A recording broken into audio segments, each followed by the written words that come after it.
എന്തെങ്കിലുമൊക്കെ ആഗ്രഹങ്ങളുണ്ടോ? എനിക്കുണ്ട് കേട്ടോ. എൻ്റെ ഏറ്റവും വലിയൊരു ആഗ്രഹമാണ് എന്താണ്, സാരി ഉടുക്കുക എന്നുള്ളത്.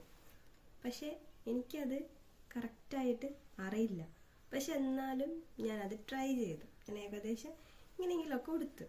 ഓക്കെ, അപ്പം നിങ്ങൾക്കും എന്തെങ്കിലുമൊക്കെ ആഗ്രഹം കാണുമല്ലോ. അപ്പം നിങ്ങൾക്കത് കംപ്ലീറ്റ് എന്താ പറയുക ഫുൾഫിൽ ചെയ്യാൻ പറ്റുന്നില്ലെങ്കിലും അറ്റ്ലീസ്റ്റ് നമ്മൾ അതിനു വേണ്ടി ട്രൈ ചെയ്യാം.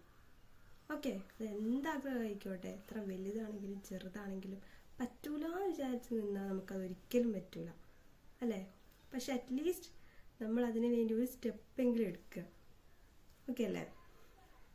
സോ നമ്മൾ ഇന്ന് today we are going to discuss about psychological barrier. Okay, psychological, ആ പേര് കേൾക്കുമ്പോൾ തന്നെ എന്താ പറയുന്നത്, സൈക്കോളജി, ഒരാളുടെ സൈക്കോളജി അല്ലേ. അപ്പോൾ ഈ psychological barrier is related with human mind and body. അപ്പോൾ ഫോർ എക്സാമ്പിൾ പറയാം, ചില സമയത്ത് നമ്മൾ ഒരാളെ കാണുമ്പോൾ നമുക്ക് അയാളോട് എന്തെങ്കിലുമൊക്കെ ചോദിക്കാനൊരു പേടിയായിരിക്കും അല്ലേ. അയാൾ ഒരു ദേഷ്യത്തിലൊക്കെ ഇരിക്കുന്ന സമയം നമുക്ക് കണ്ടറിയാം അയാൾ ഭയങ്കര ദേഷ്യത്തിലാണല്ലോ, ഞാനിപ്പോൾ എങ്ങനെ അയാളുടെ അടുത്തൊന്ന് പോയി മുട്ടുക, അങ്ങനെ തോന്നും അല്ലേ.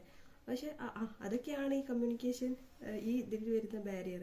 അതായത് ഒരാളുടെ ടെൻഷൻ, അയാളുടെ സ്ട്രെസ്സ്, അയാൾ ഡിപ്രഷൻ മൂഡ്, അല്ലെങ്കിൽ അയാൾ നോട്ട് ഇൻട്രസ്റ്റഡ് ആറ്റിറ്റ്യൂഡിൽ ഇരിക്കുന്ന ഒരാൾ, അങ്ങനെയൊക്കെയുള്ള ഇതാണ് ഈ ഒരു ബാരിയറിൻ്റെ അകത്തേക്ക് വരുന്നത്. ഓക്കെ, അപ്പോൾ ഒരാൾ ടെൻഷൻ അടിച്ചിരിക്കുക, അപ്പോൾ നമ്മൾ അയാളുടെ അടുത്ത് പോയിട്ട് എന്തൊക്കെയുണ്ട്, സുഖമല്ലേ, ഇത്ര കാലമായി കണ്ടിട്ട് എന്നൊക്കെ പറഞ്ഞാൽ അയാളെ ആ ഒരു മൂഡിൽ, അത് കേൾക്കാനുള്ളൊരു മൂഡിലായിരിക്കില്ലല്ലോ. അപ്പോൾ കമ്മ്യൂണിക്കേഷൻ എന്താണ്, അവിടെ ഇൻകംപ്ലീറ്റഡ് ആണ്. അതാണ് സൈക്കോളജിക്കൽ ബാരിയറിൻ്റെ അത് വരുന്നത്. ഓക്കെ, അതാണ് ഈ സൈക്കോളജിക്കൽ ബാരിയറിൻ്റെ അത് വരുന്നത്. അതുപോലെ തന്നെ സ്ട്രെസ്സ്, അപ്പോൾ നമ്മൾ ഭയങ്കര ടെൻഷൻ അടിച്ചിരിക്കുമ്പോൾ നമുക്കൊന്നും കേൾക്കാനുള്ളൊരു മൂഡ് ഉണ്ടാവില്ല അല്ലേ. നമുക്ക് എന്താണെങ്കിലും നമുക്കൊന്നും കേൾക്കാനുള്ളൊരു മൂഡ് ഉണ്ടാവില്ല.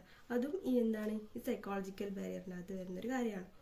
പിന്നെ നോട്ട് ഇൻട്രസ്റ്റഡ് ആറ്റിറ്റ്യൂഡ്. ഇപ്പോൾ എത്ര വലിയ കാര്യമായിക്കോട്ടെ, എന്താ പറയുക, ഒരു മല മറിക്കുന്ന കാര്യമായിക്കോട്ടെ, അല്ലെങ്കിൽ വലിയൊരു കൊടുങ്കാറ്റ് വരുത്താൻ എന്തോ ആയിക്കോട്ടെ, നമുക്കതിനോടൊന്നും ഒരു താല്പര്യമില്ല. എന്തോ ആയിക്കോട്ടെ, നമുക്കതൊന്നും ബാധകമല്ല എന്നുള്ളൊരു ആറ്റിറ്റ്യൂഡിൽ ഇരിക്കാറുണ്ട് പലരും. അപ്പോൾ അതും എന്താണ്, ഈ സൈക്കോളജിക്കൽ ബാരിയറിനകത്ത് വരുന്ന ഒരു ബാരിയറാണ്. മനസ്സിലായോ? So psychological barrier is connected with human mind and body. So ഇതിൽ ഇൻക്ലൂഡഡ് ആയിട്ടുള്ള കാര്യങ്ങൾ depression, tension, not interested attitude, okay, ഇങ്ങനെയുള്ള കാര്യങ്ങളൊക്കെയാണ് സൈക്കോളജിക്കൽ ബാരിയറിൽ വരുന്നത്. ഓക്കെ.